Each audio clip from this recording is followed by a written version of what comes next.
ગાંધીનગર ખાતે ટાટના વિદ્યાર્થીઓ આજે રજૂઆત માટે કેબિનેટ, રાજ્યકક્ષાના મંત્રી અને વિદ્યા સમીક્ષા કેન્દ્ર ખાતે પહોંચ્યા હતા. ટાટના ઉમેદવારો પોતાની પડતર માંગણીઓને લઈને મંત્રી પ્રદ્યુમન વાઝા, રાજ્યકક્ષાના મંત્રી રીવાબા જાડેજા તેમજ મોટી સંખ્યામાં ઉમેદવારો ગાંધીનગર વિદ્યા સમીક્ષા કેન્દ્ર ખાતે પહોંચીને આવેદનપત્ર આપી પોતાની માંગણીઓ મૂકી હતી. ભરતીનો બીજો રાઉન્ડ જાહેર કરવા તથા જનરલ સીટમાં મેરિટ પ્રમાણે આવતા દરેક કેટેગરીના ઉમેદવારોને જનરલ સીટ પસંદ કરવા મળે, આદર્શ નિવાસી શાળાની મંજૂર ખાલી જગ્યા 2023ની ભરતી અને પરીક્ષા અંતર્ગત ભરવામાં આવે તેવી માંગ કરી છે. 4000થી વધુ ખાલી જગ્યાઓ ભરવા માટે ભરતીની જાહેરાત તાત્કાલિક કરવામાં આવે.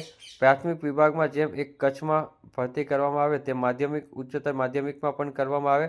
આશ્રમ શાળાની 2023ની અટકેલી ભરતી પ્રક્રિયા પુનઃ શરૂ કરવામાં આવે. વિષય શિક્ષકોની તાત્કાલિક નિમણૂક ન થાય તો વિદ્યાર્થીઓના શિક્ષણ પર ગંભીર અસર થશે તેમ પણ તેઓએ આ રજૂઆત કરી હતી. તેઓ 1 ડિસેમ્બરના રોજ રજૂઆત માટે ગાંધીનગરના પ્રતિકાશ્રમ એસટી ડેપો ખાતે બપોરે 12 વાગે પહોંચ્યા હતા. ત્યારબાદ તેઓ 1 વાગે વિદ્યા સમીક્ષા કેન્દ્ર ખાતે પહોંચ્યા હતા અને તેઓ કેબિનેટ મંત્રી અને રાજ્યકક્ષાના મંત્રી રીવાબા જાડેજાને પણ રજૂઆત માટે બપોરના સમયે પહોંચ્યા હતા.